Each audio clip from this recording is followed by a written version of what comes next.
So, die Schmerzen sind heute wieder etwas stärker, was aber ja zu erwarten war. Ich mache trotzdem weiter. Ich laufe gerade eine kleine Alternativrunde. Damit spare ich einfach ein bisschen langweiligen Weg. Der eigentliche Weg würde da lang gehen und dann wieder zurück. Und ich gehe jetzt hier straight den Berg runter und da wieder rauf, denn da oben, dieses sieht man wahrscheinlich jetzt gar nicht, dieses kleine Dörfchen da an der Spitze, da muss ich wieder hin. Ja, da spare ich ungefähr 4 Kilometer, schätze ich mal. Das ist nicht schlecht, zumal es nachher noch regnen soll und ich relativ weit gehen muss heute wegen Wildcampverbot und so weiter. Und ja, da ist das eigentlich perfekt, ein bisschen Strecke zu sparen, die sowieso langweilig ist. Ja.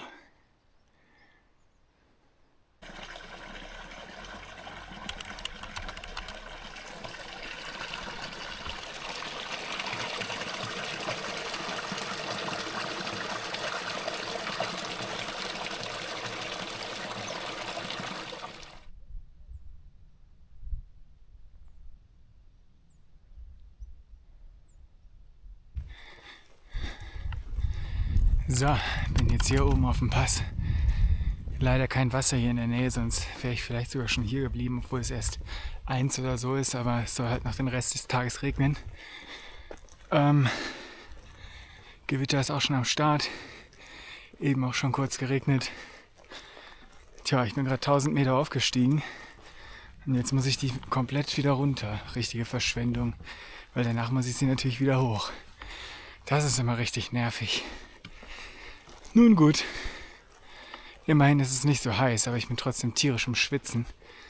Also es ist halt durch die Luftfeuchtigkeit und die Schwüle irgendwie doch ziemlich anstrengend gewesen. Schulterschmerzen, ja, sind nicht mehr schlimmer geworden als heute Morgen, würde ich sagen. Das ist positiv. So, und jetzt geht's runter. Leider wieder sehr steil, aber immerhin durch den Wald, also falls es gleich anfängt zu regnen, werde ich immerhin nicht komplett begossen.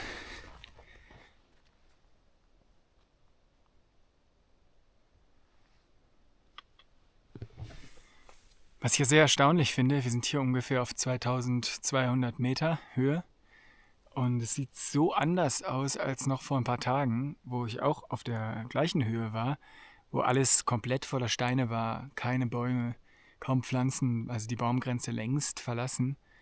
Und hier stehe ich quasi mitten in so einem zugegebenermaßen recht tot aussehen, aber die Bäume leben schon noch. Sie sind wahrscheinlich einfach nur nicht so kräftig, weil sie so weit in der Höhe stehen. Nadelwald. Es ist schon erstaunlich, wie unterschiedlich auf so kurzer Distanz die Landschaft sich entfaltet. Wobei man ja meinen müsste, dass die Konditionen eigentlich gleich sind. Also wir sind hier auf gleicher Höhe, wir haben hier wahrscheinlich nicht großartig andere Niederschläge. Aber irgendwas muss hier natürlich anders sein, warum das hier so anders aussieht. Und das finde ich sehr, sehr faszinierend.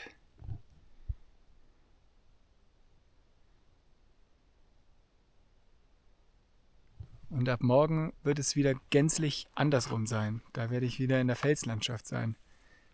Bei auch derselben Höhe. Klar, ich gehe dann auch wieder mal über einen 2,7er oder sowas rüber, aber auch auf 2,3 ist eben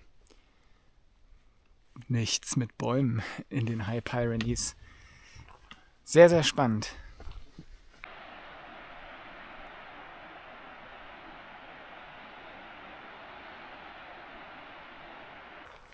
So, es ist wieder am Gewittern. Auch ein bisschen am Regnen, aber voll in Ordnung.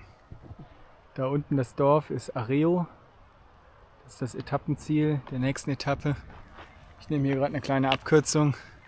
Ich muss nicht ins Dorf, denn ich gehe jetzt gleich dort wieder hoch. Nächste Etappe sind nur 10 Kilometer, die will ich auf jeden Fall noch laufen. Und dann will ich da noch ein Stück rauslaufen. denn erst dann darf man wieder wild zelten. Hier darf man erst ab der Höhe von 2000 Metern wild zelten. Das ist ein bisschen nervig, weil man die meiste Zeit überhaupt nicht auf dieser Höhe ist. Weshalb ich jetzt heute 3 Etappen, im Prinzip schon 3 Etappen aneinander gehängt habe, also kurze Etappen. Ne? Und ich habe auch die eine oder andere Alternativroute genommen, um einfach ein bisschen schneller voranzukommen. Es ist ohnehin gerade ziemlich langweilig. Die meiste Zeit läuft man einfach durch Farmland. Da finde ich, es ist absolut zu verschmerzen, wenn man eine Abkürzung nimmt. Weil ich habe da einfach nicht viel von, wenn ich die ganze Zeit durch so ein Terrain hier laufe. Ja, ist nicht so mein Ding. Ich will lieber wieder schnell zurück in die Berge und da dann lieber meine Zeit genießen. Zudem regnet es ja auch und ist grau und so und man sieht eh nichts.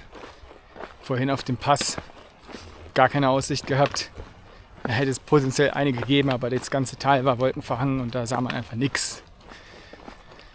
Ja.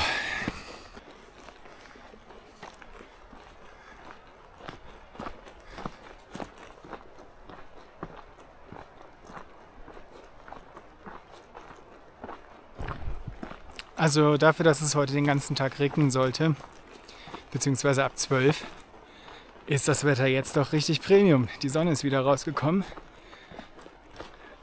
Ich hoffe nur, dass das bedeutet, dass morgen nicht der versprochene Regen erst kommt. Beziehungsweise morgen Abend ist auch Regen gemeldet ab 18 Uhr, aber das wäre okay. Aber morgen Vormittag wäre es äußerst wichtig, dass es nicht regnet. Denn da habe ich nochmal so eine Etappe vor mir, wo drin steht: This would be a serious undertaking in bad weather. Und ja, das muss ja nicht sein. Also hoffe ich mal, dass ich morgen auch mit gutem Wetter gesegnet sein werde. Da hinten ist schon wieder so ein krasser Wasserfall. Das kann man bestimmt nicht erkennen. Es ist schön, jetzt wieder zurück in diese richtigen Berge, sage ich jetzt mal, zu kommen. Schon toll.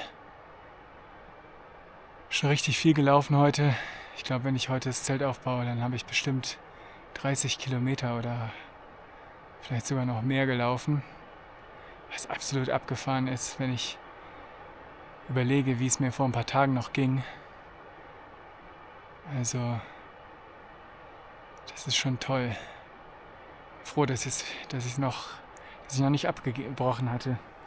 Also ich war ja wirklich kurz davor, auch als ich in Vielha war und dann morgens aufgestanden bin und alles total geschmerzt hat.